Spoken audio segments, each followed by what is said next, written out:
Hello there, friends. Welcome to episode 13 of That One Gaming Podcast.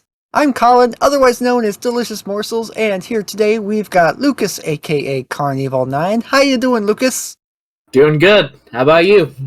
I'm doing pretty good myself, and we've also got Neal here, better known as VMK89. How are you, Neal? I'm doing great. Excellent. So, if you've been gaming for a long time like us, you know that licensed games, which are games made using an intellectual property that didn't originate in gaming, like Marvel, DC, etc., have had a pretty rough history. In an effort to make a quick buck cashing in on the success of a hit movie or TV show, these games frequently turn out undercooked at best and completely broken at worst. However, every now and then, a real gem breaks through, and this week we're going to be running down a short list of licensed games that we think are worth your time, and why E.T. for the Atari 2600 is the best game ever made. That was a joke. Yeah? I mean, no, that was a joke. Anyway, let's get into what we were playing before we head into the main topic. So, kick us off. Neal, what have you been playing these last couple weeks? Oh, not too much, honestly. Mostly just Minecraft. But I just expanded the storage on my laptop with help from Lucas over there. So I am downloading a bunch of PC games onto my new SSD. So I'll be playing more stuff next time we come around with this segment. I also acquired a new SSD this week. Only it's not for my desktop, but it is for my Steam Deck when it eventually gets here. Yay, meme deck. Yeah, I bit the bullet. Welcome to Linux. Yep, I'm gonna be a Linux user as of Q4 2022. Yep. I need to get an Arch install rolling so that I can help support that. That's a good idea. No idea what I'm gonna be doing with it. Yeah. It's been a while since I've used an Arch-based distro. Yeah. I am our group's resident Linux user. Yes. Yeah. Ben thinks I'm insufferable. Yeah. Well, how do you know if someone's a Linux user? Don't worry, they'll tell you. And exactly. You definitely make sure to tell us. Yep. So what have you been playing, Lucas? Would you believe it if I've still been playing Link to the Past Randomizer? You know what? Even if I didn't see you playing it when we were playing Magic last night, yes, I would believe you. So, shoutouts to Ben, aka OP, for finally delivering. They got me the randomize, or their crazy entrance randomized, enemy randomized, pot sanity, extra bees. There's so many bees. Inverted world randomizer. Oh god. And you know what? I beat it, and I won. My god, what? I won his $30 bounty. I did it. Oh my god. You fought through all of the bees. I fought all the bees. There was so many bees. Oh my god. Oh, and the worst thing is that it had, one of the randomizer settings he put on was pot sanity, so, sometimes, main quest items would just fall out of a random pot. Oh. But also, because extra bees were in the, item pool, sometimes that item would just be a bee swarm. Oh, no. And because not only were enemies randomized, but their, damage and hit points were randomized as well. So these bees would hit me for 6 hearts of damage. Oh my god. Which is why I became not a fan of bees. Because I would see them and just almost immediately game over. Oh. That's awful. It was very awful. I got $30 out of it. I thought I was cured from doing randomizers. I started a new one. Oh no. Is this the one that's all bees Yes, that you this started?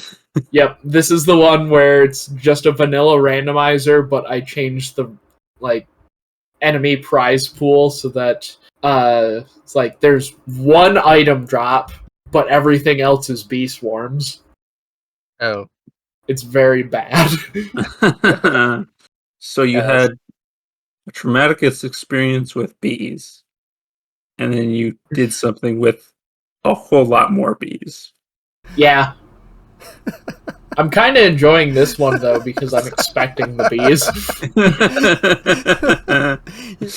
Like there's no randomization with the dungeon layouts, whereas like the one that our friend gave me was it's like completely randomized dungeon layouts. So like sometimes you would enter like Dark World Dungeon 2 and end up in the first room of Light World Dungeon 1. Ooh. Yeah. And then sometimes from there it would transition to like Dark World 7. So like I don't even know how you would manage to complete something like that. That's insane. yeah, it very much was. And I never found blue or red mail throughout the entire thing. And I like found enough heart containers and heart pieces to have 8 hearts by the end of it. And I never found the silver arrows, and the I only had the master sword, so I had to do the very difficult Ganon fight of spin slash Ganon during like a 2-frame window when he's teleporting after you light the torches. Yeah. Yeah. Yeah, that just sounds terrible. Oh, absolutely. But it was also very fun. Yeah.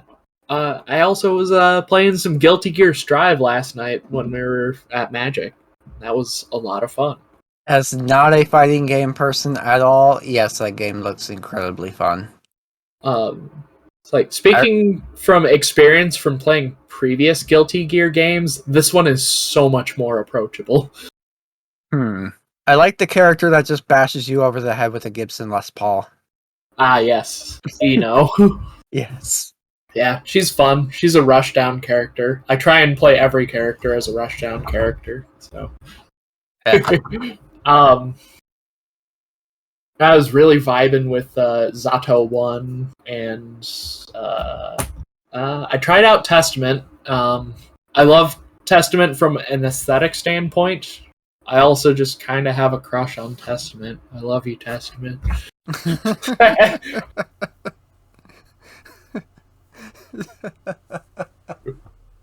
I mean, I like that band too, but come on.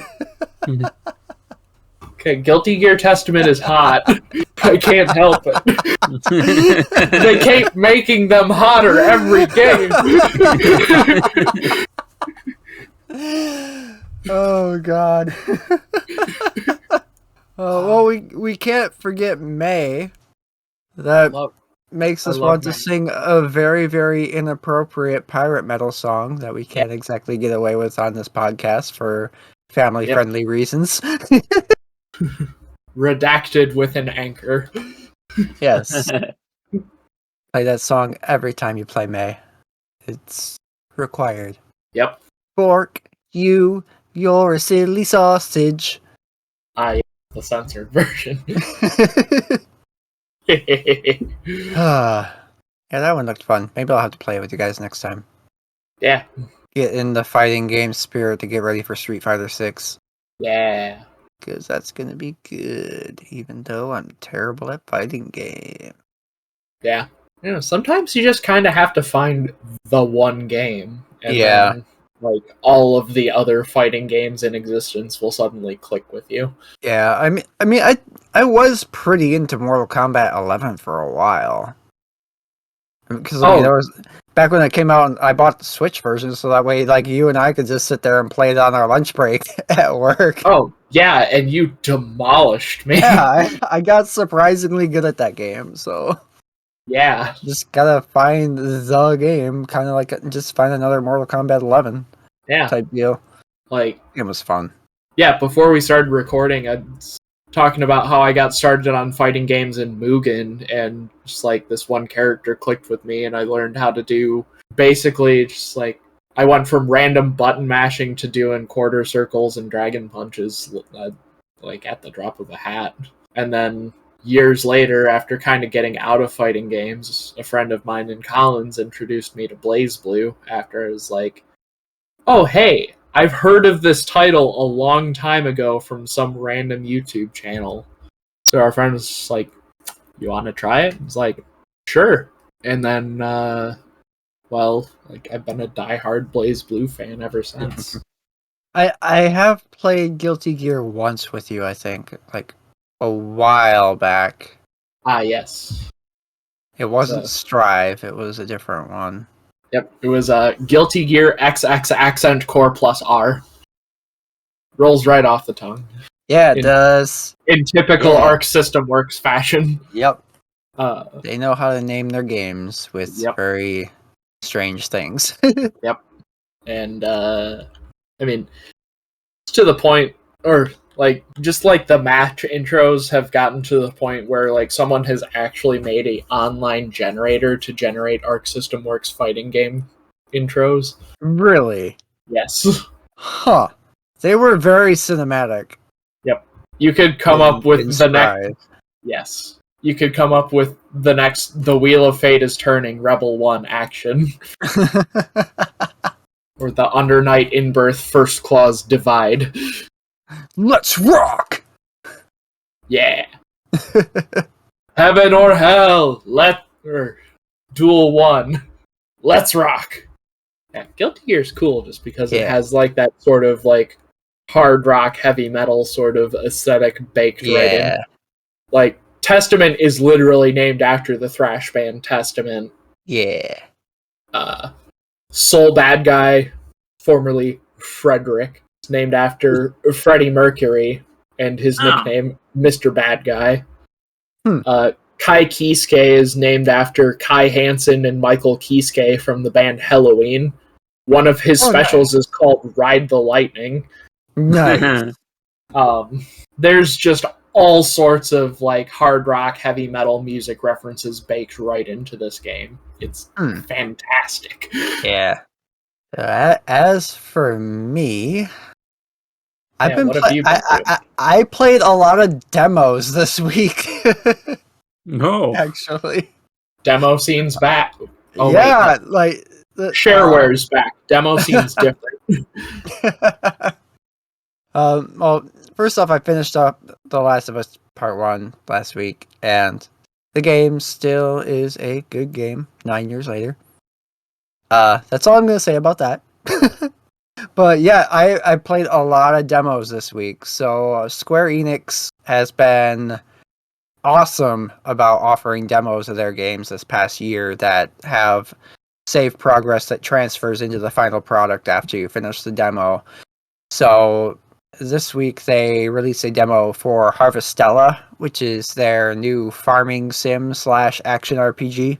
And that one goes up to the end of chapter 2. So I think I put maybe 2.5 or 3 hours into this demo. So it's a pretty good significant chunk of the game. The game itself is obviously a lower budget title compared to some of their other output this year, and the combat's pretty basic. Like, you basically only have like a 3-hit combo for your main fighter class, and that's really all you get. Maybe you unlock more later, but that's all you get in the demo is like a basic 3-hit combo, and that's it. There's like no dodge button or anything, so it's kind of clunky in a way. And then you do unlock the mage class halfway through the demo as well, so you get to do some basic spell casting and stuff as well. What I do like about it though is there's like a big emphasis on time management in the game. So every action that you do, be it like just moving from one point on the overworld to another, to like smaller activities like repairing ladders and stuff to create shortcuts and stuff, everything you do consumes time, and you only have so much time in a day before the day ends, and you have to go back and go to sleep and then start the following day. So it's really cool that there's an element of kind of being efficient with your time in the game that I really enjoy. It's something I enjoyed about the Persona series in particular. The story is really weird, but in a good way. I guess that's all I really want to say about it, to be honest. Girl shows up. She's trying to figure out how to get back to where she came from because she's basically isekai'd into this world. So she doesn't belong here, and she's trying to figure out how to get home, and she's like, yeah. You don't really get to do too much of that because it's still really early on in the game. The weirdest thing about the game, though, is like there's no voice acting for most of the game. But when your party members, when you finally start to get party members, they have voice lines that they speak like on the field and in combat. But none of the actual dialogue throughout the game is actually voiced. So you're playing through this entire game just silently reading all these words, and then all of a sudden you happen across your first party member, and then like 2 seconds later you get into a battle and you hear them speak for the first time, and I literally was like, what? I was not expecting to hear actual words in this game. It just kind of threw me for a loop for a second. There's this really sassy unicorn character that I love. He's like super pretentious. It's like, dude, you're a unicorn. Why are you so sassy? Grumble, grumble, grumble. But yeah, Harvestella, it's pretty good. I enjoy it. I'm definitely what I'm gonna pick up when it comes out in November. I think I want to see where this story goes.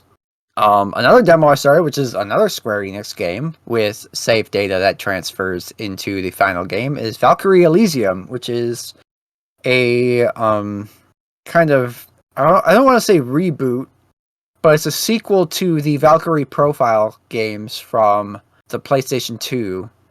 But instead of being like a strategy RPG, it's an action RPG instead. This one's really fun. The combat feels really good, but at the same time, it's kind of needs combo cancels, I feel like, because particularly for the ability to dodge mid combo, because you'll get into the rhythm of like swinging at enemies and stuff, and then another one will come at you from the side and you'll hit the dodge button, but nothing will happen because you're still mid combo, and like that was a little bit frustrating for me a little bit. But it needs fighting game mechanics. Yes. No, literally, if they just made it so that way you could dodge, like break off a combo to dodge, it'd be perfect to me. The combat felt really good. It flows really well. You have like a little kind of like a hook shot, like a spirit chain type thing that you can use to like grapple onto enemies and pull yourself closer to them to get in close. So that way you're not having to like sprint across the map to get to somebody. So it keeps the combat flowing. You get to summon a bunch of different spirits that assist you in battle by having different weapons and different elemental properties. And then when you summon one, like if it's got like a lightning elemental, it actually gives your weapon the lightning element while that spirit is there assisting you. And that was pretty cool. This is a game that I was kind of iffy on, just going off of the trailer footage and stuff up to this point, but after playing the demo, this is definitely one that I do want to pick up as well. I think this one comes out the end of September. Yeah, it's like September 29th, I think, which is also the same day that Bayonetta 1 physically comes out. So I don't know if I'm going to get to play this one right away, because I really want to play through the Bayonetta games in October, so I'm still going to buy this one. It's really good so far. I like it. It's a good Norse mythology appetizer for God of War Ragnarok coming up later this year. And then the last demo I played is for Wolong Fallen Dynasty, which is the new Team Ninja action RPG. First thing right off the bat, the character creator itself is like crazy in depth. Like probably one of the better character creators I've seen in a game. It's a little bit limited in like hairstyle options and stuff like that, but they have like, you could literally adjust like the length of your hair and stuff as well, and a bunch of different options for like cool character creation that I really liked. Jumping into that, the gameplay is like really, really solid. It's fast-paced action, but it's hard. And I'm not very good at it. It's not quite Souls difficulty, but it's pretty close. One cool thing that the game does is it has what's called a morale system. So basically, as you kill enemies, you build up morale, and then you have a little level that goes up. And as your morale level goes up, you deal more damage and are more powerful. And then whenever you die, it's kind of like in Dark Souls, any like morale that you had, you lose it and you have to go kill the enemy that killed you, or you just lose it entirely. But what they do differently from Dark Souls is there's little flag posts throughout the level where you activate a flag post, and then whatever level you're at, it locks you at, like, first you lock it at level 1, and then level 2, and then level 3, and then level 4, basically. And every time you lock it at that level, any morale you lose, you can't go beneath the level that you locked it at. So it kind of keeps you from going all the way back to square one every time you die, which is really nice. No idea what the story is in this game from the demo. I think this one, they just kind of plop you down in the middle of a level and say, here, this is how you play, go for it, just figure it out. But it's interesting. I don't know if I'll pick this one up day one, just because I'm not like into these super difficult games like that. I still haven't even finished Elden Ring. I bought that in February. But yeah, if you like that kind of game, it's really good. So definitely be on the lookout for that. But let's move on into our main discussion and talk about some licensed games. So, Lucas, take us away with your first pick today. Licensed games? Let's talk more about fighting games. Yeah! We're gonna start out with WWF WrestleMania, the arcade game. Ooh, yeah, brother! Hulkamania not in this game. I don't know wrestling, so... That's okay. At this point, Macho Man and Hulk Hogan had left for WCW. Yeah. So I picked this game up at a flea market. So you're saying I had the era of wrestling correct, just not the franchise. Oh yeah, brother. Excellent. Yeah, it's like early 90s, like WCW was just kind of starting to take off and actually give WWF at the time a run for their money. They are now WWE because the World Wildlife Foundation was upset. Understandable. I mean, honestly, by the time I was introduced to like professional wrestling, they were already WWE anyways. So I'm just used to referring to them as the WWE. Anyways, talking specifically about the SNES version, I picked it up at a flea market with an entire Super Nintendo for like $10. Nice. Whoa. Along, like, it wasn't just this game either. It was like, I think 7 other games, and then I picked up Mega Man X, Street Fighter 2, and one other game for maybe like $5 more, so like $15 a Super Nintendo, 10 games, and a like controller, power adapter, cable for video. I think it was an RF adapter. I don't remember. I use both interchangeably because like composite video is great, but RF adapters are easy to string together, and you can hook up like 15 consoles to one TV. Anyways, one of those games that was in that bundle was WWF WrestleMania, the arcade game. It's a port of the arcade game, originally made by Midway, which Midway, those familiar with fighting games would recognize as being the publishers of Mortal Kombat. Yeah. And all of those fantastic sequels. Ultimate Mortal Kombat 3 is one of my favorite fighting games of all time. Spent a lot of time playing the Genesis version over at my cousin Justin's house over in the Thumb. Anyways, Midway is also the publisher of arguably one of the greatest sports games of all time, NBA Jam, and its follow-up NBA Jam Tournament Edition, which I also have on the Super Nintendo. And as weird as it sounds, WrestleMania, the arcade game, plays a bit like a mix of both. So it has that sort of like 3D movement that NBA Jam gives you. So like you can move on both the X and Y axis, almost like it were a beat 'em up title, like Streets of Rage or Final Fight is something to reference. But like it's how you move about the ring, but like it plays almost like a Mortal Kombat with WWF wrestlers from the 1990s. It looks like a Mortal Kombat with WWF with fighters. It basically is, and I absolutely love it. It's like, Yeah. and honestly, Mortal Kombat is a good formula for a fighting game. So. Yeah, and turns out professional wrestling is a great medium for turning into a fighting game.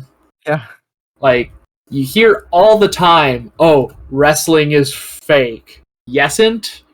It's predetermined. The matches, like, the competitors going into the matches know who's going to win, but ultimately it is on those performers to put on a match that makes it convincing. Mm-hmm. And to anyone that says wrestling is fake, so are movies, so are video games, so is basically everything that does not occur in your real life. Just enjoy what you enjoy and stop expletiving on other people. But yeah, you get your pick of Shawn Michaels, the Heartbreak Kid, Mr. WrestleMania, the best there is, the best there was, the best there ever will be, Bret the Hitman Hart, the bad guy, Razor Ramon, Doink the Clown,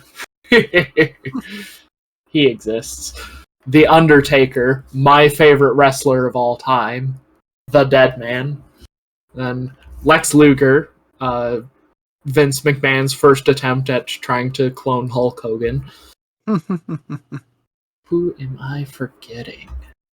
There's 6 playable characters in the SNES port. I'm drawing a blank. I'm pulling up the emulator right now. The Wikipedia says Bret the Hitman Hart, The Undertaker, Shawn Michaels, Razor Ramon, Bam Bam Bigelow, Yokozuna, Doink the Clown, and Lex Luger. I don't believe... Oh, yeah. We just got Doink, Bret, Razor Ramon, Undertaker, Shawn Michaels, and Lex Luger in the SNES port. So I'm looking at the arcade port then. Okay. Yeah. No Bam Bam. No Yokozuna. Nothing against Bam Bam Bigelow. It's great. He got a fantastic match out of a football player of all people at WrestleMania, so... Not to say that Lawrence Taylor is a slouch, but, like... He's also not a trained professional wrestler. He's a trained professional football player. And Lawrence Taylor has actually gone on the record saying that that was one of the most physically difficult things that he had ever done in his life, was his match against Bam Bam Bigelow at WrestleMania. So that gives, I think, more credence to wrestling not being fake. Good luck faking a sit-out pile driver on someone. I'm sure it's easy. Those steel chairs are actually real. The electrically charged tombstone that Undertaker breaks over your head in WrestleMania, the arcade game, is not. But it's still cool that it's in there, so I can't complain. The Undertaker can also throw ghosts at people. In almost a very, like... Those are definitely real. Yeah. I've seen them live. It was a good show. It's a good band, even if Colin doesn't like them. Yeah. Like, I hear the song Little Sunshine, and all I think about is Mavis and how she can always call on me to be there for her. So, yeah. It's a good band. I like them. Anyways, back to wrestling. There's two main modes that you can compete in for this. There's the Intercontinental title and the World Heavyweight Championship. For the most part, I stick to the Intercontinental title because it's more traditional fighting gameplay, really. World Heavyweight title puts you up against 1v2 matches, which just kind of gets out of hand quickly. The IC title starts out with one-on-one matches, and then later on, once you get further into the arcade ladder, it gives you like 1-on-2 and eventually a 1-on-3 match. And kind of in typical Mortal Kombat fashion, it's like they kind of ease you into that first match, make it winnable, then immediately curb stomps you with the difficulty. Like they go full Seth Rollins, the Blackout finisher on you, and just like knock you to the canvas, then jump on your head. Yeah, I know exactly what you're talking about with that Mortal Kombat difficulty spike. Just trying to climb those towers in Mortal Kombat 2 back in the day. Uh-huh. Yeah. Yeah, like even that first one in UMK3, it's like you can get your way through the first match just fine, but then like round 2 and they just... Alright, the kid gloves are off, everybody. It's like, good job, you got through the first one. You're not getting through anymore. Nope. But yeah, overall, as a fun novelty, it's like WrestleMania the arcade game is a very solid fighting game, and also like provides just that right amount of silliness that I would expect out of a wrestling match too. I think this game actually might have gotten me more into wrestling at the time of playing it. I mean, everyone knows The Undertaker, whether you watch pro wrestling or not. Like, he is the phenom for a reason. He's been around so long that he was in, like, WWE 2K20, even. So, being able to do silly fighting game stuff like throw ghosts at people in very, like, Street Fighter Ryu fashion, or bash people over the head with an electric tombstone, and actually hit his proper tombstone pile driver on people, as I figured out on replaying the game for this podcast. And like, yeah, it's a fun game for wrestling. You could say it's a licensed game that's worth your time. Absolutely. It's like, it's great if you love wrestling, because its controls are simplified enough to where a wrestling fan could probably pick it up and play. It's got the Mortal Kombat, like, 4-button formula with block and run buttons. And it's, I think, like, because it's so similar to Mortal Kombat, a fighting game player could appreciate it from a Mortal Kombat standpoint. So yeah, I think it's a very good game. And it's a licensed game. Yeah. At the same time. Alright, Neal, what do you got over there? Well, mine aren't in any particular order, but my first one is the Harry Potter and the Chamber of Secrets licensed game, specifically for the Game Boy Color, because they made 1 billion of each one of these movies. Yeah, they did. Yep. And they're all different too. Yep. This one takes after the Game Boy Color game for the first movie as well. They're very similar, just obviously different books. And these were classic JRPGs. Yeah. But with Harry Potter. And it's honestly what got me into RPGs back in the day, because this was like second game I bought for my Game Boy Advance. Yeah, I got this game as a Christmas present too. It's a pretty solid RPG. It sure is. I would have loved this game. Emulate it? Yeah. I mean, I would have loved it back then. I just, like, because I played It's a PS1 version of the first one. Okay. And it was okay. Right. But that's also the one where all the awful cursed Hagrid memes come from. Yes. Oh, really? It was a very Okay. bad looking Yeah. game. It was not a very attractive game. Yeah, that's the origin of low poly Hagrid. Yes. Gotcha. Yeah, this one has good art and some bad art. Like some of the character portraits when they're talking are good, and then others are just kind of like that doesn't look like the character at all. Yeah. Mm-hmm. Overworld sprites. Yeah, the overworld sprites are great. Harry's portraits are pretty good. So, like, Harry does a lot of the talking, so like at least you get to look at Harry and he's nice. Yep. But yeah, there's 3. It's basically there are different spells that you can cast, like Incendio, forgetting some of the other ones. I know Expelliarmus is one of them. Flipendo, Flipendo, yep. Vermilius, Verdimillius. Yes.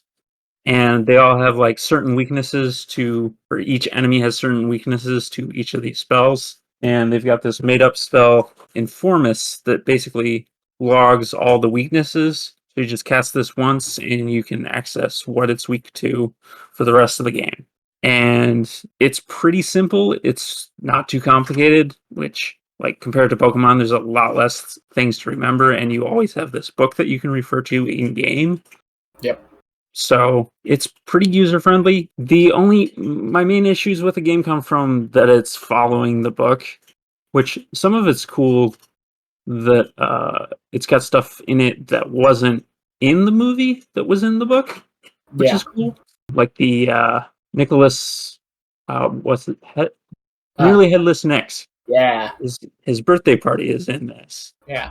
And you get to do bowling mini games. There's a lot of mini games in this game. Yeah. But you don't have to win them to complete the mini game. You just play it. Yeah. So that's nice, at least. Yeah. It's an opportunity to get a high score and feel good about it. Exactly. Like and what was it? Gnome darts when you go to the burrow. Yeah, the garden gnomes. You get rid of the garden gnomes, and it's like whack-a-mole, basically. Yeah.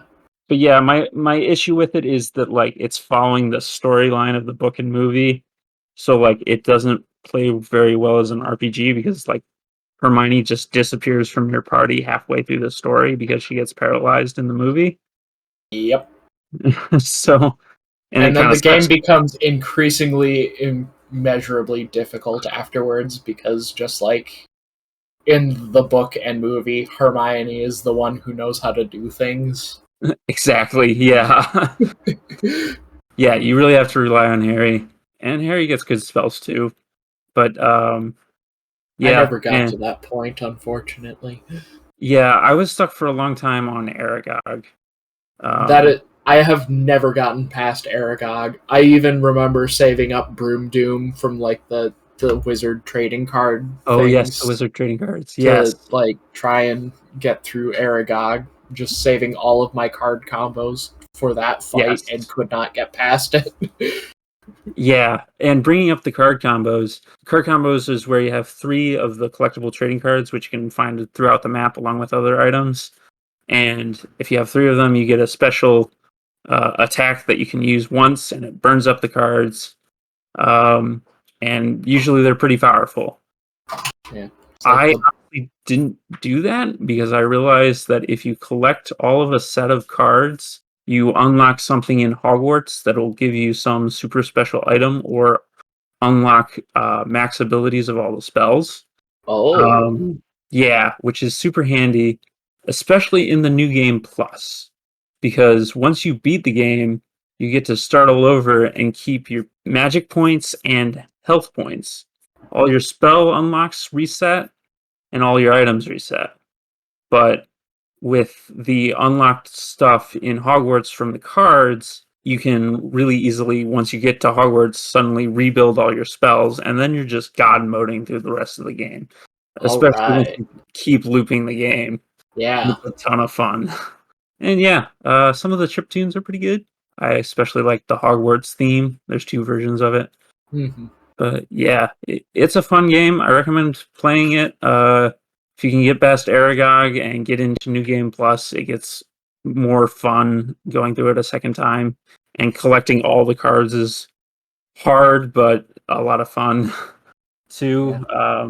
Because unlocking new stuff, like you get bonkers good armor out of that. Then there's a bunch of like side quests too that you can find. Like there's fetch quests. Yeah. Yay, fetch quest. Oh yeah, I remember like a trading quest that got you like some sort of dragon armor. Yes. That is one of the things you can also unlock in the Hogwarts from card sets. Yeah. And the dragon armor is just the best armor in the game. And the trading quest is kind of ridiculous because you have to go all throughout Hogwarts. I think it starts with like a flashlight. Somebody gives you a flashlight or wants a flashlight from the Muggle Studies class. Yeah. It's kind of silly. Yep. The writing is kind of iffy because it's like not directly from the movie or the game. It's like they rewrote everything. I don't know if there was like a licensing issue with that or what. But like they try to make things funny and it's not the same way the book or movie made things funny, so it's not the same sense of humor, to put it that way. Yeah. But I do recommend this if you're into JRPGs and Harry Potter. It's definitely a game you should try out because it's got a lot of meat to it. I looked up a long play of it, and this long play is 9 hours. So, Wow. yeah. I'm kind of watching through some of it right now just to kind of study up on the game a little bit. And there's a one-on-one wizard dueling mode. Yeah. Yes, the dueling class. Yeah.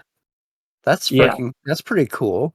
Yeah. Yeah. There are some of the hardest bosses in the game once you get up to like the 5th and 6th and 7th years. Yeah. Yeah, I'm pretty sure I watched the person playing the skip pretty amply wrecked at one point, and then I rewound back to more of the start of it, just kind of see more of it. Yeah, this game can be really hard. Yeah.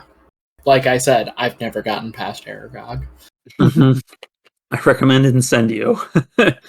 Makes sense. Just Avada Kedavra. It's fine. It's not forbidden or anything. This is illegal, you know.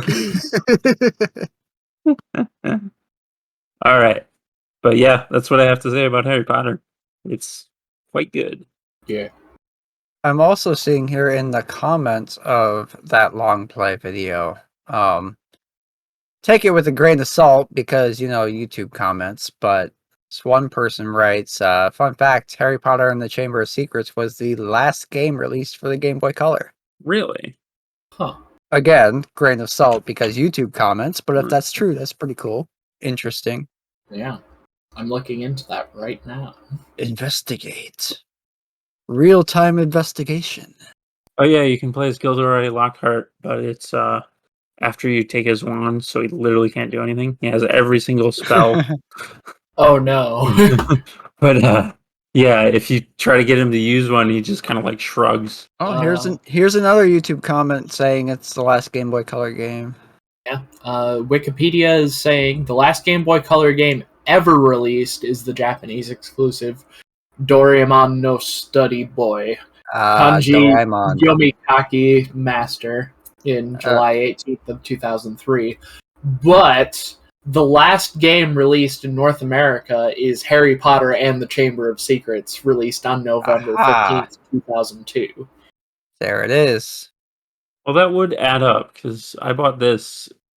I got a Game Boy SP as my first gaming console of any means. So like it would make sense if it was the last game on the Game Boy Color that it would still be in Myers at the time when I had bought a Game Boy Advance SP. That checks out too because there was also the Game Boy Advance Harry Potter and the Chamber of Secrets. Mm-hmm. So this game came out during that transition period. Yes. Game Boy Color to Game Boy Advance. Yep. And the Game Boy Advance version, or I should say, what is it called? Prisoner of Azkaban is the first one where it is only the Game Boy Advance. Yeah. And yeah, that game was not great. I have it. It's not great. Oh, unfortunate. While we're on the subject of final Game Boy Color games, the European final game was Hamtaro Ham Hams Unite, which Ah, yes! I love that game. I love Hamtaro. Yeah, my sister had that game for her Game Boy Color, and Nice. we played it a lot because it's a good game, actually. Oh, that was such a great show. Hey, licensed game that's worth your time. Yeah. Sister tested, brother approved.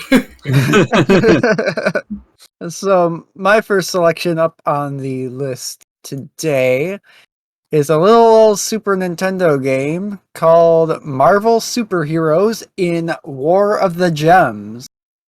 This was a side-scrolling beat-em-up style game that they released in, it's like October of 96, so it was like well into the tail end of the Super Nintendo's lifespan. This is one of the last games that I remember actually like buying in the store and seeing it there with all the Super Nintendo games and stuff behind the glass case at the grocery store.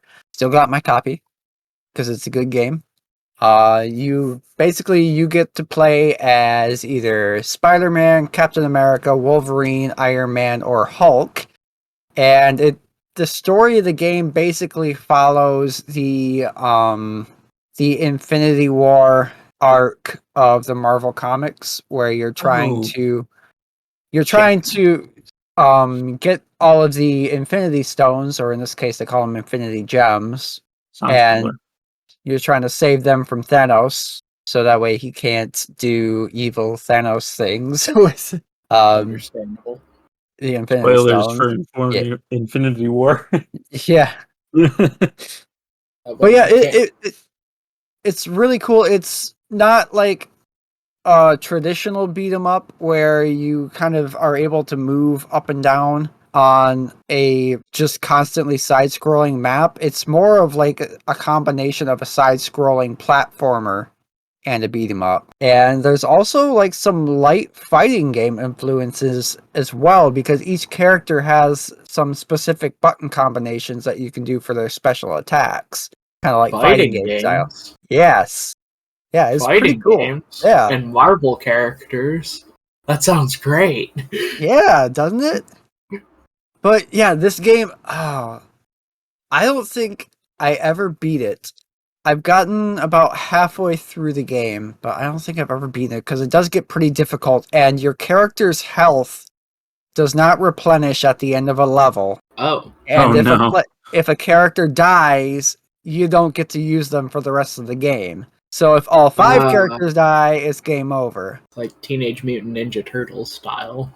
Yeah, it's a pretty difficult game, but it's really fun. And every time you unlock one of the Infinity Stones, each of those gives you a special power. So like the Soul Gem, it doubles the life of the character that equips it. And then the hero, even if you take it off that hero, they still have the same amount of available health, because every time you go to the level select screen, it's also kind of like the level select is kind of like Mega Man games in a way. You have More games I love. Yeah, like this is a Lucas game if there's ever been a Lucas game. Is like, this it's game got fighting game influences? It's got Mega Man influences, because the level select screens, you start out, I think you have 5 levels that you can pick, and you can pick them in any order what you want to do. And then after those 5 levels, you go into a big boss level, basically, before you unlock the next set of levels that will then end up in the final level where you face off with Thanos at the end of the game. But yeah, it's got some really cool cameos. It's got Doctor Strange, Doctor Doom, Nebula, and obviously Thanos shows up. I love Doctor Doom. He's literally metal AF. Yes, Doctor Doom it's a really fun boss fight against Doctor Doom as well. Especially when you go against him with Iron Man. Iron Man is probably next to Spider-Man. Iron Man's my favorite character in the game because his repulsor blast is really fun to use. Yeah. Sit there and you have a really good ranged attack with that. But is this game multiplayer? No. Dang. Yeah. Yep, it's a single player side scrolling platforming beat 'em up. And Huh. it Sounds like a really cool game. But it'd it's be really even cooler if yeah. it was multiplayer too, and then you Yeah. get the arcade multiplayer experience out of it. Yeah. But uh, going back to the if you lose a life with a character, you can't play as that character anymore, and only 5 characters available, I can kind of understand that. Yep. Yep, and again, like your health doesn't go up between levels either. Yeah. So the only way you can replenish health is by picking up a health power up throughout the level. And if you Yeah. those are few and far between as it is. So the game does encourage being good. Yeah. But yeah, I always like playing a Spider-Man in particular just because his web slinging makes level traversal really easy. And his ability to climb walls makes the verticality a lot easier in some of the levels where you had to go up and down platforms. Yeah. Yeah, it's a good game. It's a good licensed game that is worth your time. It sounds fantastic. I need to try Definitely, this game out. yeah, yeah, definitely check this game out. It's so good. But anyway, Lucas, you got another Marvel game that's worth your time. Yeah. I hope you guys aren't sick of hearing about Marvel fighting games.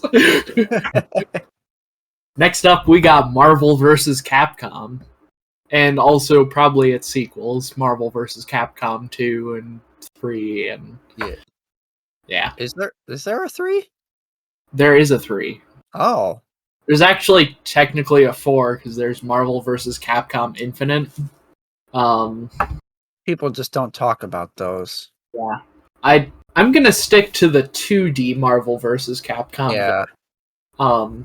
Because UVC was a bit too much of a button masher for my liking, and MVC Infinite kind of has an issue known as Disney. Yeah.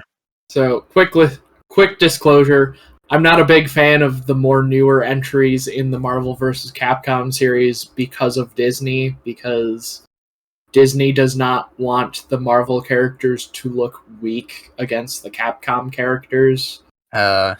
So they're kind of pulling a tie-in to the last game I talked about, WWF WrestleMania.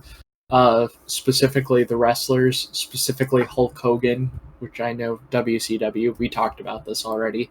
Anyways, when he joined WCW, he was like partnered up with Eric Bischoff, the general manager of WCW, and basically they kind of ran the company into the ground by always trying to make Hulk Hogan look strong. And that's what I don't really care for about the newer Marvel vs. Capcom games, because Disney does not want the Marvel characters to look weak. They don't want the Capcom characters to go over. Yeah. Wrestling terminology, jabroni marks, and whatnot. Yeah, that could definitely sway the balancing of the game in a negative way. Yeah, so that is my take on the more modern Marvel vs. Capcom games. What I came to Marvel vs. Capcom for was, I first met it at the arcade, actually.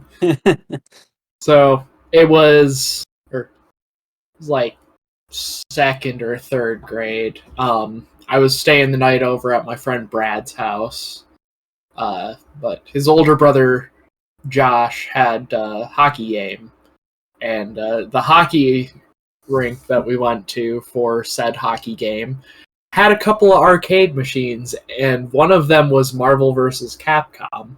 Nice. And so, like, we bummed a couple quarters off of Brad's dad so we could play, and Brad and I saw Mega Man as a selectable character. Oh, nice. Yeah, so on the subject of ice rinks and arcades, it must be a thing, because the ice rink that my dad played hockey at when I was growing up, they had a couple arcade cabinets, and one of those was for Primal Rage. All And right. I remember being like completely absorbed by that game whenever my dad would bring us up to one of his hockey games and stuff. Just between that and just the little hockey foosball table that they Yeah. had there also, it's just like I spent a lot of time with those. when I was Mortal a kid. Kombat with monkeys and dinosaurs. You can't go Yeah. wrong with that. Yeah, it was sweet. They need to bring that back. Yeah. So yeah, we were immediately drawn to Marvel vs. Capcom because Mega Man, because not only, well, I think we've established I'm kind of a Mega Man nut in the 12 prior episodes, but the Mega Man nut that turned me into the Mega Man nut happened to be Brad. And Thanks, Brad. yeah. So, yeah, we saw the Marvel vs. Capcom machine. It's like, I think we ended up picking Mega Man and probably Chun-Li because I had like just gotten into Street Fighter 2 The World Warrior because my dad brought home a burned CD with a copy of MAME 32 and a bunch of ROMs. Nice. And Street Fighter 2 was one of them. And I didn't know what I was doing back then because I was like 6, but I did manage to play through Street Fighter 2 as Chun-Li. So we probably ended up picking like Mega Man and Chun-Li as a team. And we also had no idea what we were doing at the time because we were 6-year-olds playing a fighting game. So we were just button mashing and we were wrecking face.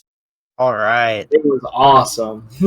But now, like, revisiting Marvel vs. Capcom and Marvel vs. Capcom 2, it's like just a lot of fun. There was a game that predated it, it was Street Fighter vs. X-Men. And, I mean, it was a mix of Street Fighter and X-Men characters. But this, or Marvel vs. Capcom, kind of opened up the whole shebang. It's like, you can play as, you know, the various members of the Avengers, characters from other Capcom games like Strider Hiryu from the Strider series and Morrigan from Darkstalkers, another Capcom fighting game series. But then on the other hand, you also get like War Machine and the Incredible Hulk and Captain America. And it's, as far as fighting games go, I think a very approachable fighting game because it doesn't quite copy the Street Fighter button layout. Like, you only get punch and hard punch and kick and hard kick instead of like light, medium, and heavy.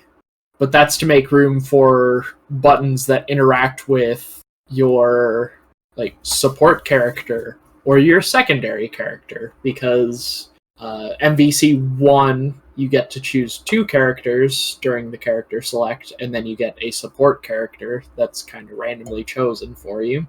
And then MVC 2, you just get 3 characters, and those are your teammates for the whole fight. So it's almost like a 3-on-3, but it's played in a 1-on-1 fashion. And like, when you're playing as a character, like, just as a refresher, I was had the Dreamcast version of MVC2 going. I had a team of Ryu, Sakura, and drawing a blank on his name, but he's from Darkstalkers.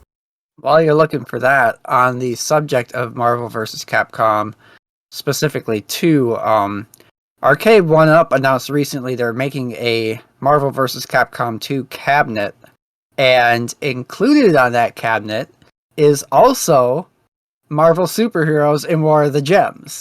No way. Oh, Yeah, wow. I am super heavily tempted to just, like, if I wasn't playing if I wasn't saving my money for my Steam Deck, I would have pre-ordered this by now. That's really cool. Yeah. So you get one of the best, I would say one of the best licensed fighting games out there.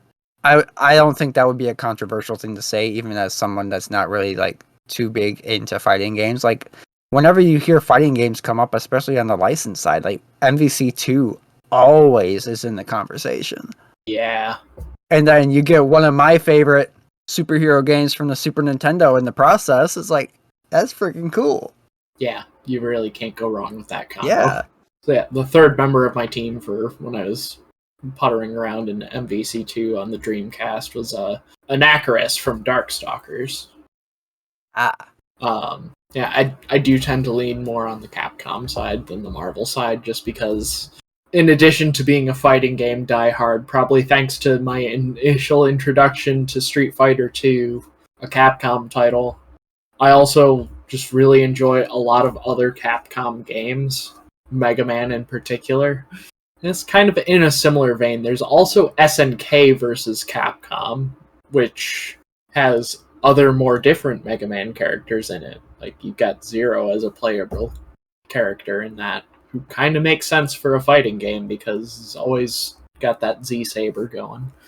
That one's definitely more of a fighting game player's fighting game, because it's like characters from Art of Fighting / Fatal Fury / King of Fighters versus Street Fighter and stuff. But yeah, Marvel vs. Capcom is a very fun fighting game. And we were just button mashing back in the day, and no idea what we were doing with our characters, because it had enough of a roster where it wasn't feasible to put special move layouts on the arcade cabinet. I could be misremembering. It was well over 15 years ago. Yeah. No, 15 probably more in the ballpark of 20 years ago. Yeah. Age. Yeah. Yep. Colin feeling even older as one of his friends becomes an old man.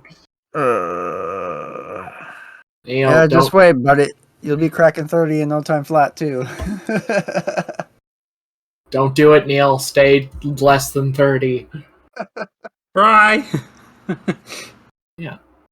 It's a lot of fun. Like, aging? No, not aging. Marvel vs. Capcom. Oh, okay. Makes more sense. Yeah. Oh, I think another thing that drew us to playing as Mega Man in Marvel vs. Capcom is the Mega Man fighting game, Mega Man the Power Battles. Oh. Yeah. Bet you never thought a Mega Man fighting game would have existed. Here we are. Sounds a lot of fun, too. It's more like a Mega Man boss rush, if anything. But it's presented in the style of a fighting game, so... Yeah, you're... At least in Mega Man the Power Battles, because there's a sequel, Mega Man the Power Fighters. Power Battles, you get your choice of playing as Mega Man, Proto Man, and Bass. And there's like 3 different boss towers. There's the Mega Man 1 and 2, Mega Man 3 through 6, and a dedicated Mega Man 7. Nice. And yeah, it's like you fight 6 bosses from the given game range that you pick, and then fight Dr. Wily. It's a Mega Man game without the platforming, basically. And you get the boss weapons, and then if the roulette wheel that chooses the next stage happens to favor what item you just got, you can use the boss weaknesses against bosses. It's pretty cool. Nice. Not as cool as like having Beat fly in and turning into a giant tank with a drill on the front of it and just wrecking the Incredible Hulk's face with it, but it's still pretty fun. Yeah. All right, so Neal, what else? What do you got for number 2 over here? I have The Simpsons Hit and Run. Hey, that's a game. The Simpsons. DMCA. Yeah. The Simpsons Hit and Run is one of those well-known being really, really good. It is Grand Theft Auto, but with The Simpsons and cartoon violence instead of actual violence. Yeah. Basically. I had this one on the GameCube, which I didn't have a GameCube until high school. So by that time, I pretty much only bought really good, well-known games. Unfortunately, I sold all my GameCube games, except for Mario Kart. But yeah, I had a lot of good games. What? So you kept the worst one then. Wrong. We need to do a ranking episode so that we can tell you how wrong you are about Flash, Colin. Yes. Absolutely. Hey, maybe we'll do that for our next episode. We got a slot open. Yeah. Hell yeah. All right, then it's settled. Next episode, episode 14, we're ranking Mario Karts. All right. Yes. Woo. All right. Oh, God, Anyway. I'm going to have to play so much Mario Kart. Me too. You gotta refresh. Yeah. Back to Hit and Run. Hit and Run is also a racing game. Kind of. It's more Grand Theft Auto, but yeah. I actually didn't get very far in this game, but what I did play, I loved. And honestly, what's great about this game is just driving around and doing whatever the hell you want. Just because all the characters that you can play as are hilarious. All the missions are, The Simpsons, and the writing is really good. It's got a crazy story about these cameras going around. You can kill these wasp things that instead of stingers have cameras. There's an alien plot going on. Honestly, have either of you played this? Because No. I have not. wow, okay. The The game's reputation very much Yes. precedes it, though. yes. Yeah. The Simpsons is always like, I like The Simpsons, but I wasn't ever really allowed to watch it growing up because my parents hated it. Most specifically, my mom really hated The Simpsons. So even when this game was out, my mom never would have bought it for me. So I never really got to play it when I was younger. See, for me, I was sort of the same situation. My mom doesn't really like The Simpsons. My dad does, but my mom was usually in charge of that sort of thing. And so I didn't start watching The Simpsons until high school, but it was high school that I had a GameCube, so I was like, ooh, this is perfect. Yeah. The Simpsons and a GameCube at the same time, I'll take it. Yeah, right? They've got the original voice actors, some great lines, like you run over somebody on the sidewalk, they don't get hurt, they just kind of roll around. In typical cartoon violence fashion. Yes. Homer will yell, mistakes were made! Or, out of the way, jerk! It's great. It's a lot of fun. Yeah. I got stuck in like the third level, which is where you play as Bart. You get to play as Lisa and Bart in a driving game. It's kind of weird. They but can't there's drive, like a box. they're kids. It doesn't matter. It's a cartoon. Yeah, that's true. But yeah, I got stuck in, I think it's Bart's level has this giant dinosaur, which is a reference to The Simpsons that I'm not familiar with. Robo dinosaur thing, and I could not beat it. And that is where I got stuck in this game. And kind of fell off it. Had so many other good GameCube games to play that I did not play much more. But if you're super into The Simpsons, if you like Grand Theft Auto or just driving games in general, this is definitely a game you should try. It's a game that I've always wanted to try out, but like my parents also wouldn't have let that slide. Here's the funny thing, though, is I managed to get a copy of San Andreas. Yeah. How? And I made the mistake of like playing through like the opening chapters with my mom in the living room as well. And she just rolled her eyes at all the like expletives and like oh shit, here we go again. Yeah. Well, the gang speak, I guess I would say. No. Like she just rolled her eyes and it's just like, all right, that's enough, turn it off. Yeah. So from that point on, she didn't make me get rid of the game, but I was not allowed to play it when she was in the room. Wasn't there something kind of similar that happened with Metallica's Death Magnetic? I think I remember you telling me about, at least. You got to the Judas kiss and then... Yes, yeah, so... yeah, like it was after Death Magnetic came out, we were listening to it in the car, my mom was driving, got all the way through the album, but when the Judas Kiss came on, which had the lyric "Bow down, sell your soul to me, I will set you free." My mom's no. like, "Okay, that's enough." She hits mute on the stereo.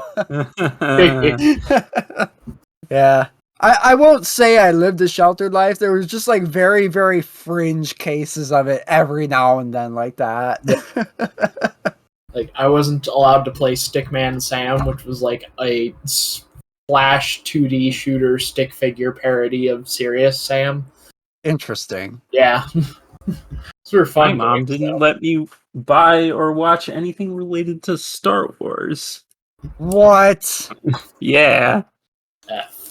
I'm And now sorry. Star Wars is one of my favorite franchises. Good. Me too. I love Star Wars. We might actually talk about Star Wars today. Who knows? You'll have to wait and see. But my next game, There's a ton of really good Star Wars licenses. there are.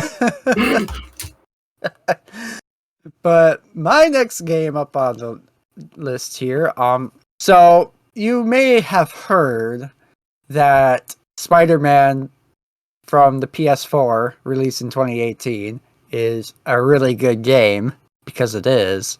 But I'm not going to talk about that game today.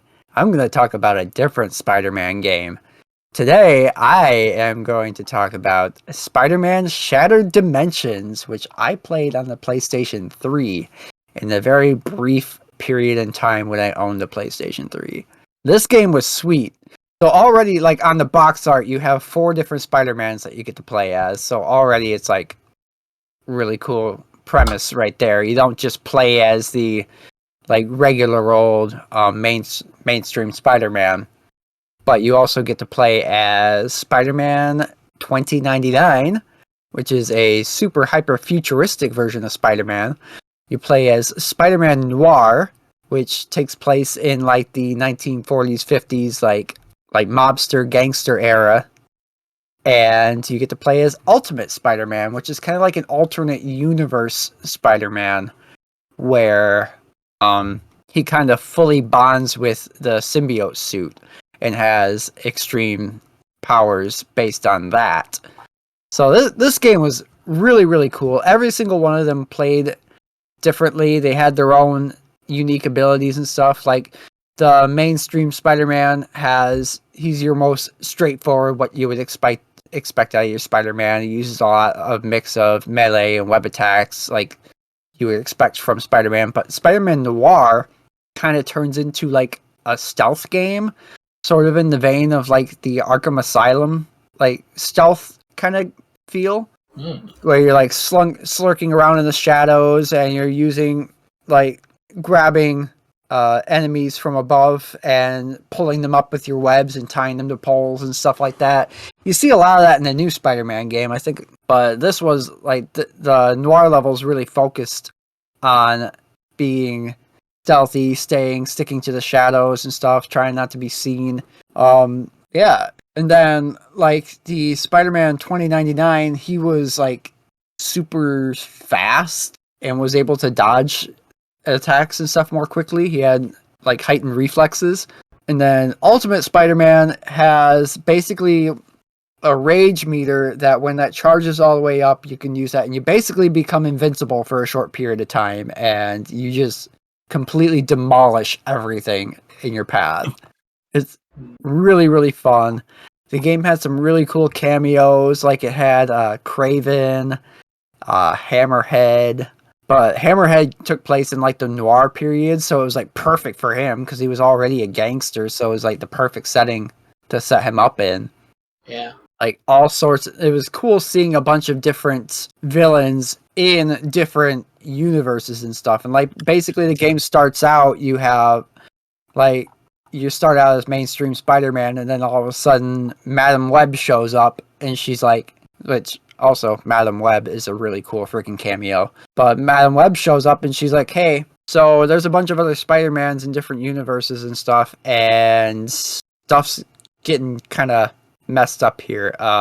So Mysterio's trying to steal the Tablet of Order and Chaos to sell it on the black market, and Spider-Man steps in to help or to try and stop him, and it shatters the tablet, causes the big rift, that basically kicks everything off with Madam Web and all that. And yeah, it's really cool. The gameplay is really solid. It's just a really straightforward kind of beat 'em up type style gameplay. Not quite as tight as 2018 Spider-Man, but pretty close.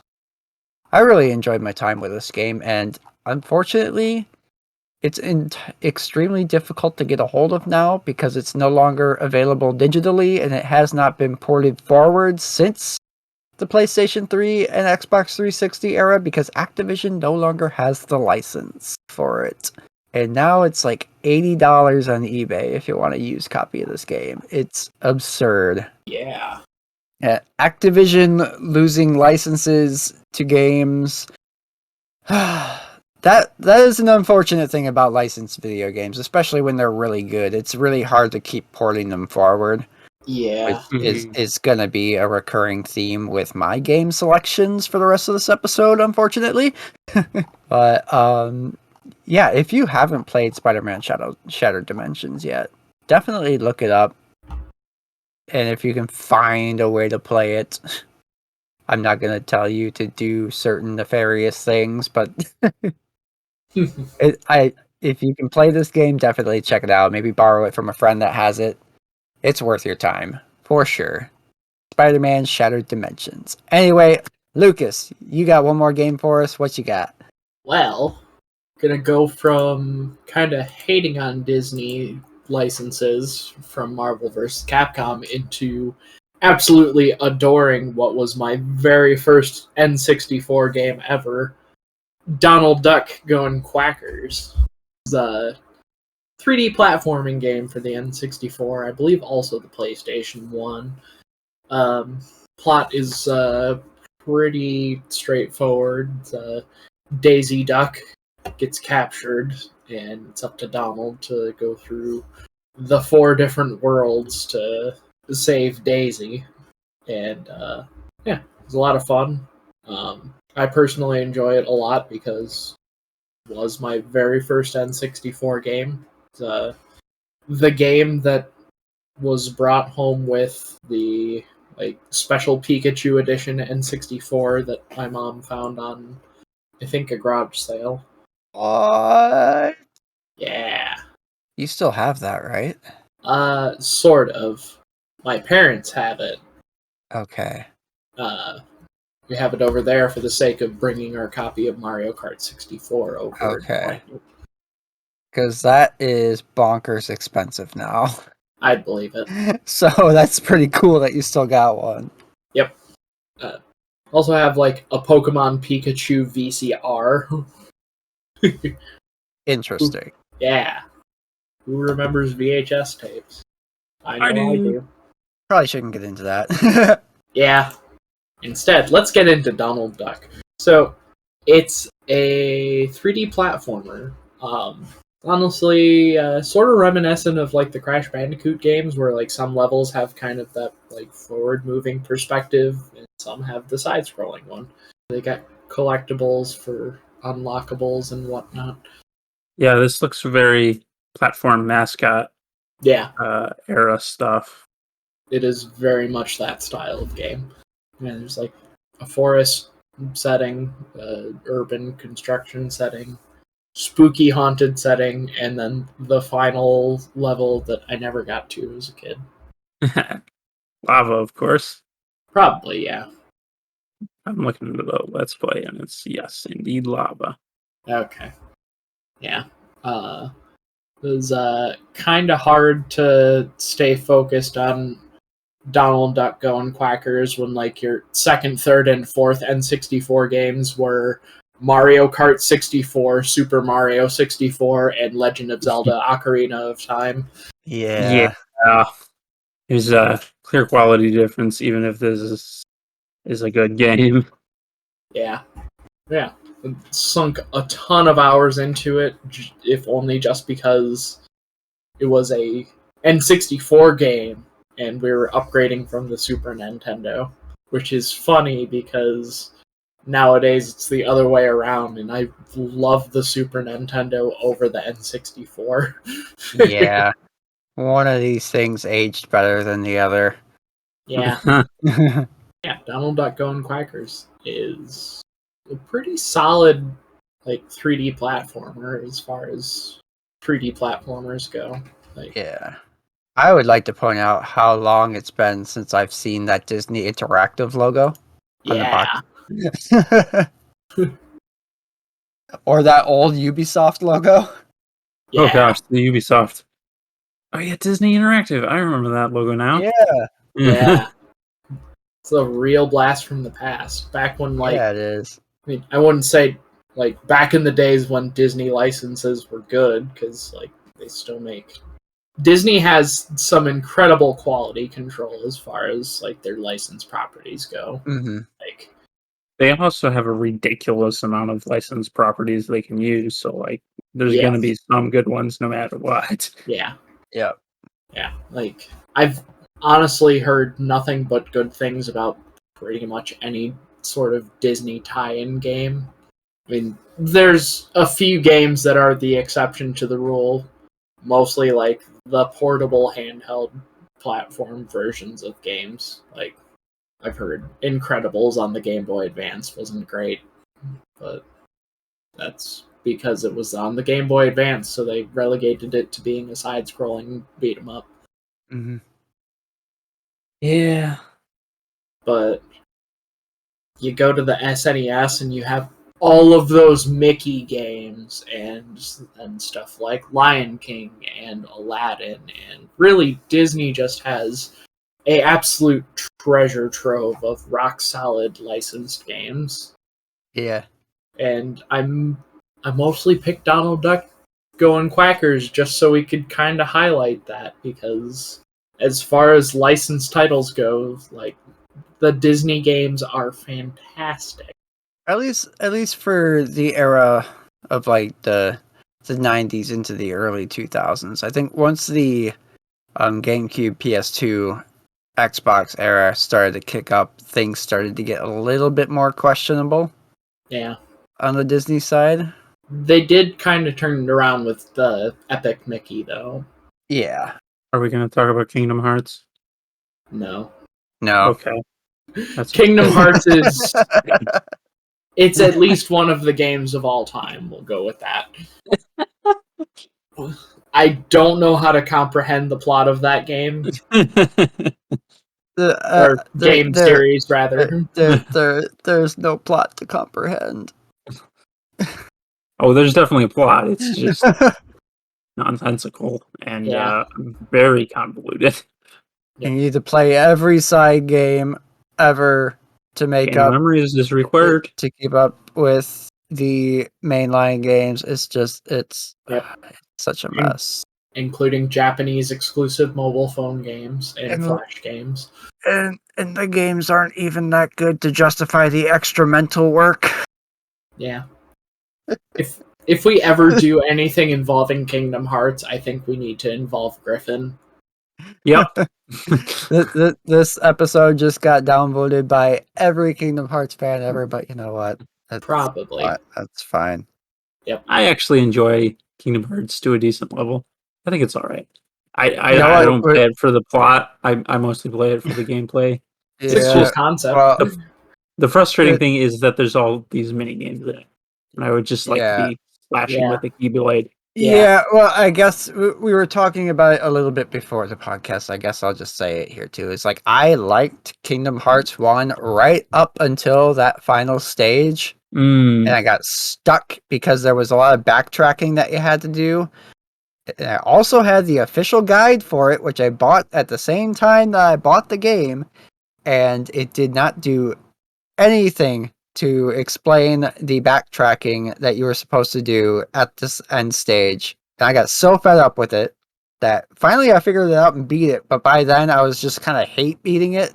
So that way I could just get it out of my get out of my brain, out of my life, and it just soured the entire series for me. And I picked up the HD 1 and 2 remix for PS4 recently to just try and give the series a second chance now that I'm older, and I couldn't even get through the Alice in Wonderland stage without getting just completely bored out of my mind with it. It's like, this game sucks. The gameplay it was fine for 2004, but it's Mhm. just way too simplistic now. Well, they've added a lot more to it in 3 and Birth by Sleep. Eh, it's not And it worth looks going that cool. far.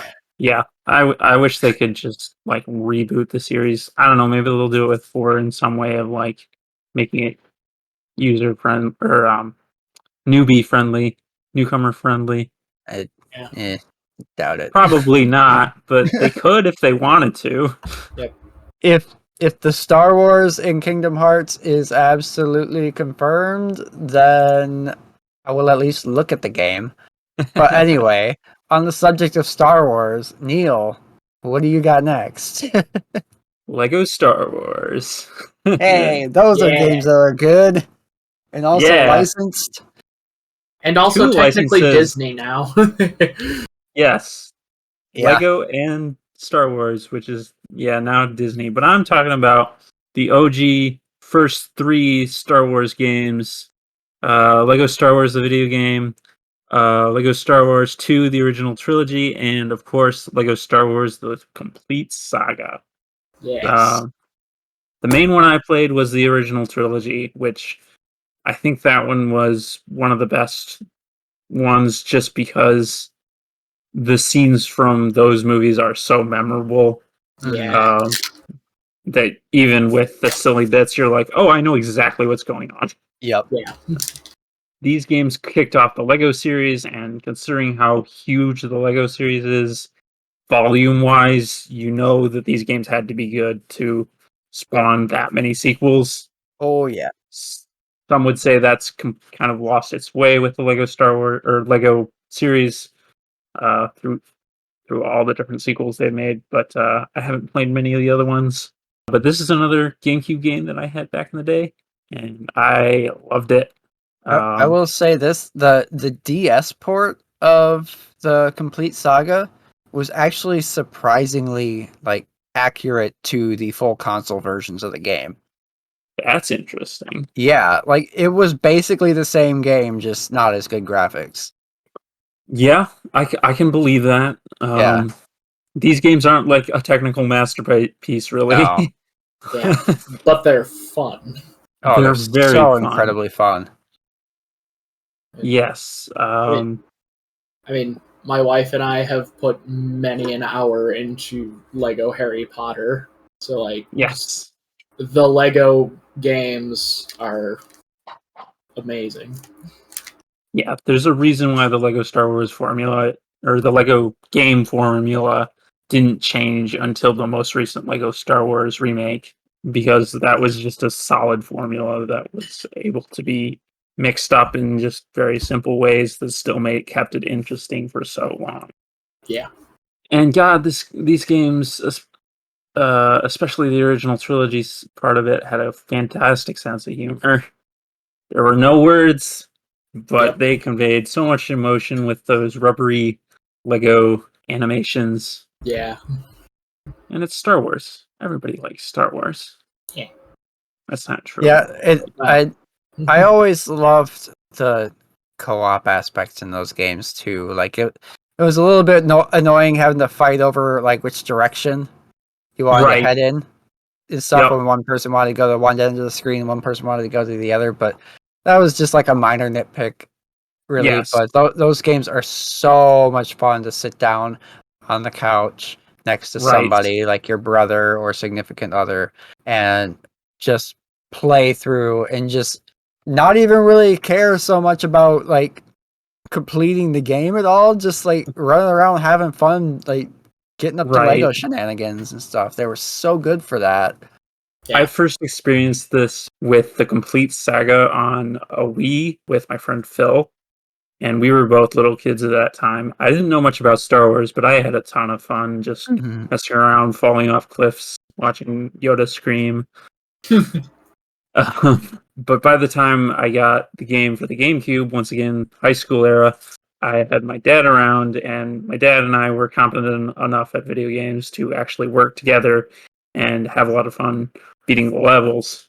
And my dad always played it as Han Solo because he did a cool thing with the Lego gun piece, flipped it and put it back into his holster. Nice. But Yeah, there were a ton of characters too, and all the characters did different So things. many characters. Yep. It's ridiculous.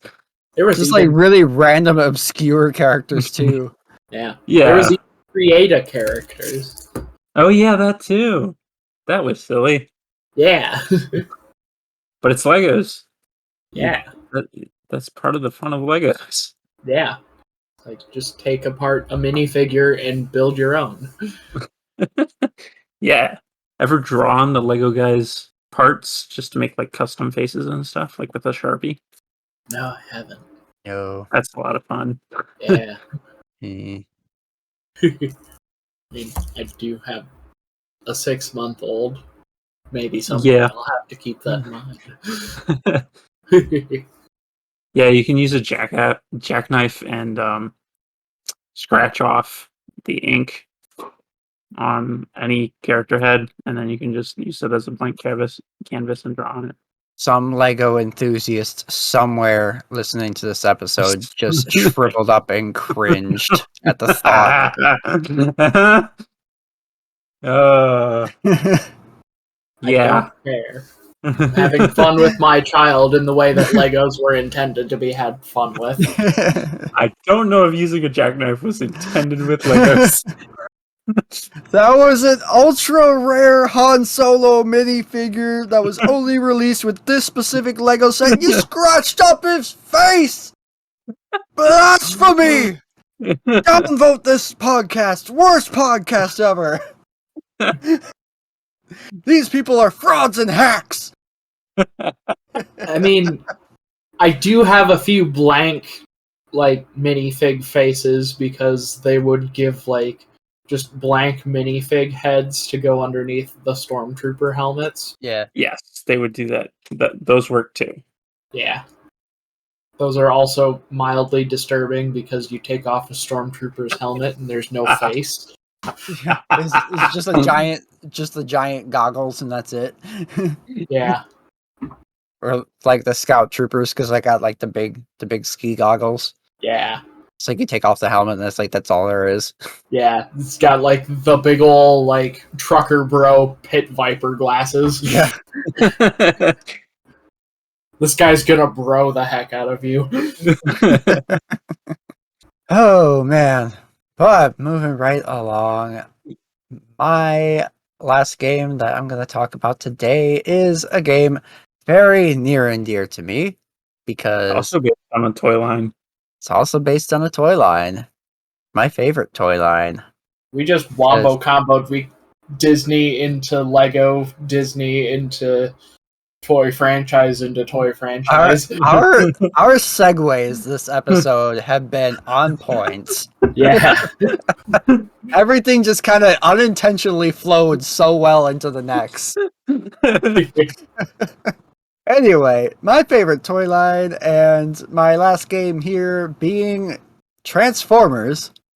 And the game I'm talking about is Transformers Fall of Cybertron, which is a third-person shooter that came out in 2012.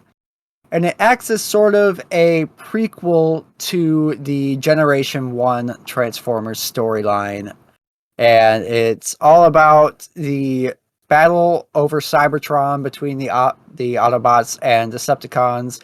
The battle is kind of coming to its end on the planet Cybertron itself, hence the title Fall of Cybertron, and the Autobots are kind of in a last-ditch effort to power up their arc to flee the planet because there's no hope for them winning the war at this point. Oh, it's Transformers Reach. And it's just this game was just absolutely incredible. So basically every single level you played as a different character throughout the campaign, either an Autobot or a Decepticon, depending on the level. And every single character had different abilities and stuff.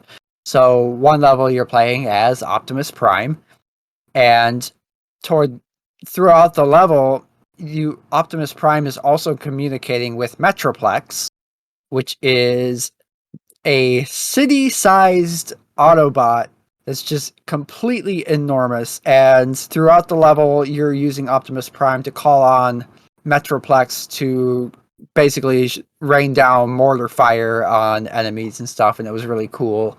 There's a level with Jazz where he's got like a grappling hook where he can like fling himself around the level in really fun ways. You get to play as the Combiner Bruticus for a level, and you just get to live out that insane power fantasy of just being this insanely larger than life Combiner Transformer, just smashing everything beneath your feet. It's incredibly fun. I'm a robot made of 3 robots, and you can't stop me.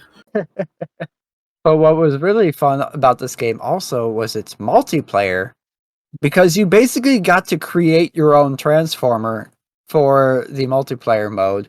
You pick a class, and then you basically pick your vehicle mode, and then you get to basically like pick a bunch of cosmetic parts based on all the other Transformers characters to build your own custom character. Then you get to do custom paint jobs and stuff on them and all that. And the multiplayer was super fun. It's just they kind of stopped supporting it really, really early after launch, unfortunately. So it didn't really get expanded much. There were no map packs ever released for it, just a few character packs. Yeah, the best Transformers game ever made to date. Extremely, extremely good. And unfortunately, like I mentioned earlier with Spider-Man Shattered Dimensions, this game was also published by Activision, and Activision also does not have the Transformers license anymore. So you can't buy this game anymore, unfortunately, unless you get a used copy, which they haven't gotten super expensive yet, but they're starting to creep up a little bit. I just recently bought a new copy of it, a new used copy of it within the last year. I paid like $14 for it, I think. But it's looking on eBay, it's already creeping up to $25, $30, $40, $50 range, depending on the auction. Yikes. It's like, there's no other way to play this game outside of the PlayStation 3 and Xbox 360. Moral of this episode seems to be don't give Activision a game license. Yeah. It's just so unfortunate because this game was so much fun back in the day, and I really, really enjoyed playing through it. And it just sucks that you can't get it on modern hardware, and you can't even download it on Steam anymore. It's just unfortunate. Lame.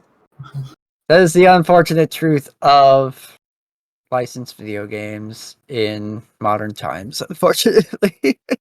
Yeah. But yeah, if you've never played it and are able to track down a cheap copy of it, Transformers Fall of Cybertron and the game before it, War for Cybertron, are both excellent games. Activision also did a spin-off after this called Rise of the Dark Spark, but it was developed by a different studio, and it was more of a tie-in with the film Age of Extinction. It wasn't as good. It was kind of mismatching the assets from Fall of Cybertron with movie assets. It just didn't work aesthetically. The game wasn't great because it was made by a different developer, but War for Cybertron and Fall of Cybertron are two of the best experiences that you could ever get with a Transformers video game, and I could not recommend them enough. So, that concludes our little short list of licensed games that are worth your time. So let's mosey right along into our last segment here today, which is our weekly link to the past, which is another one near and dear to my heart, because today, September 18, 2022, Pokemon Black and White versions turned 12 years old in Japan. They were released on September 18, 2010 for the Nintendo DS.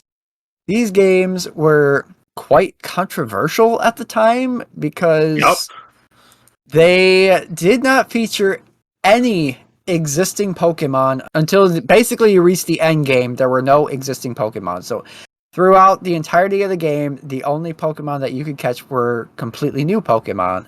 And I actually really liked that. And I played through these games entirely in Japanese the first time through because I didn't want to wait 6 months for the localizations. I wanted to play them now. So when they came out, I downloaded a Japanese ROM. Had no idea what any of the people were saying, had no idea what any of the Pokemon's names were or any of the moves. It was just 100% trial and error.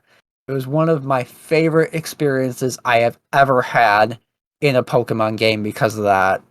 And to this day, the Generation 5 Pokemon games are in my top 5 Pokemon generations of all time, just because of the great experience I had with this when they came out. I also remember this being controversial because it was still just mostly similar to the graphical style of the previous DS game. Yes, the previous DS games. Yeah. They were actually a really big step forward They were, but from people wanted previous what generation. X and Y brought in. Yeah, And yeah. But like I think graphically this is the best looking generation of yes, Pokemon games.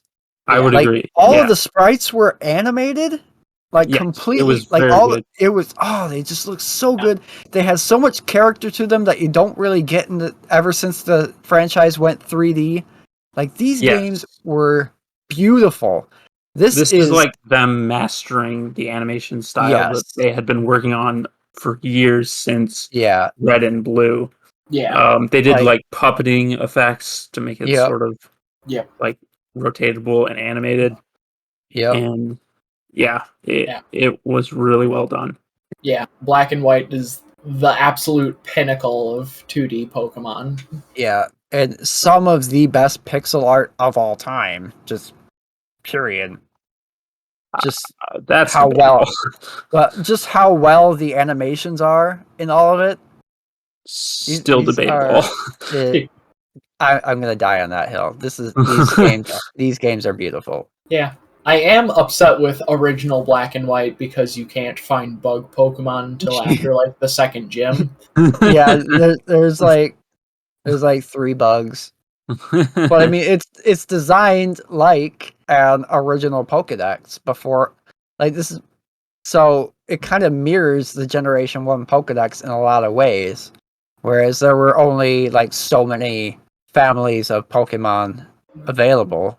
Like you didn't have 5 generations of bugs to choose from right off the bat. You had a single generation worth. Yeah. But I don't have a Viridian Forest to catch the new Gen 5 bugs in. And that makes me There's a forest in the early game. there's no bugs until almost the third gym. And that's important when you're trying to play through the game using only bug Pokemon, is that you kind of need to have bug Pokemon for the first and second gyms. Yeah. So thankfully, Black and White yeah. 2 exists in that regard, but like, I want my bugs fast.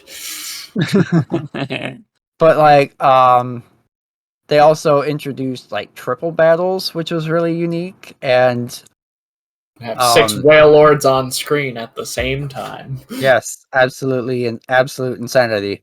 And there was weather effects, which was new to the game, like overworld weather effects, not just like in battle type things. Also different seasons. So depending on when you start your game, you could start out in springtime, and then over time it changes to summer and fall and winter and back to springs. And there were Pokemon that actually changed forms depending on what season it was, and that was really cool. And the area maps would change based on the seasons too. Yeah. Sometimes you needed piles of leaves to cross over to pick up items on routes. Yep. It's like they added in the season changing mechanic of Oracle of Seasons. And also there was a much stronger emphasis on actual story in these games compared to previous entries and even modern entries, really, when you think about it. And like it's still a Pokemon story at the end of the day, so it's not going to stand up to like a Final Fantasy game, but for what it was really good. Yeah. And they haven't really put that much of an emphasis on story since, and it's a little unfortunate. Yeah. They did in Black and White add a mechanic I'm not necessarily the biggest fan of, where they will start like turning down the amount of EXP you earn from Pokemon as you increase your levels. Yes. That's The introduction of the soft level cap. Yeah. Wasn't a big fan of that, but also Yeah, that makes grinding a little bit more frustrating. Definitely. Yeah. I also really like going back to the story elements and stuff. Like the gym leaders in Black and White actually feel like they exist in the world and they are not just there to be checkpoints for the player. Yeah. So that was really cool seeing a lot of them actually participate in their respective towns and stuff and actually come to the rescue by the end of the game. So yeah, Black and White were just fantastic. It's a bug type gym leader. Can't go wrong with that. Yep. Black 2 and White 2 were also fantastic. Yeah. And if you didn't like the limited Pokedex in Black and White, Black 2, White 2 got rid of it. So you get the best of both worlds. Yep. You get to find bugs before the first gym. You get to participate in Black and White, sort of. Yeah. Oh, man. Yeah. Some good bugs. Yeah. Got good games. Yeah. Got Swadloon that evolves into Leavanny, and it's great. Got Whirlipede. Scolipede is fantastic. Yeah. Roll out bug poison. Real good. Durant. Sometimes you just need a steel bug. Sometimes it's a durable ant. Could name him Kevin after the basketball player, Kevin Durant. Oh, there's also the trade evolution bugs, because those exist. Oh, yeah. And they're kind of unique because you had to trade them for each other in order to evolve them. Yeah. So that was pretty cool. I mean, trade evolutions in general are kind of annoying, but that was an interesting twist on it, at least. Yeah. Oh, anyway, that's going to bring us to the end of episode 13. To the listeners, have you played any of the games that we discussed today? What are some of your favorite licensed games that we may not have mentioned? We'd love to hear from you. You can email the podcast directly at fans.togp@gmail.com and let us know, as well as just ask any other questions you may have, and we might actually respond to it on a future episode. But anyway, Lucas, where can we find you outside the podcast? Find me on YouTube at Carnival9 That One Gaming Podcast. I upload long plays of our That One Game episode games. Stay tuned for probably a game coming soon. We might have one coming soon, yeah. Yep. You can also find me on Twitter at Karn_evil_999. I retweet nonsense mostly. Go ahead and follow me if you like stuff like lazy game reviews and pushing up roses and the unlucky tug. All right. And Neal, what about you? You can find me on YouTube and Twitch. I am VMK89. YouTube.com/VMK89. Twitch, same thing. I am also on Twitter at IamVMK89. That's mostly just Twitter updates and maybe occasional retweets. Or not Twitter updates, Twitch updates. When I go live, you can follow to make sure you don't miss a single Twitch stream of my weekly series, Minecraft Mondays, where I play Minecraft on my Realms server, or it's not a Realms server anymore, Minecraft server, with a bunch of friends from the Roundstone Discord. But yeah, that's mostly where you can find me. All right. And as for me, you can find me on YouTube at youtube.com/deliciousmorsels and also on Twitter at deliciousmorsel. I'm only one morsel on Twitter because there's stupid character limits and I don't like it. But anyway, as always, if you liked what you heard here today, please be sure to hit the subscribe button where that's an option. Leave us a review on Apple Podcasts because I hear they like that stuff. Hit the like button if that's a thing, and feel free to share this episode with a friend. We're going to be back with another episode in a couple of weeks, but until then, have a wonderful rest of your day, and remember, play for the cows. Stay for the bears.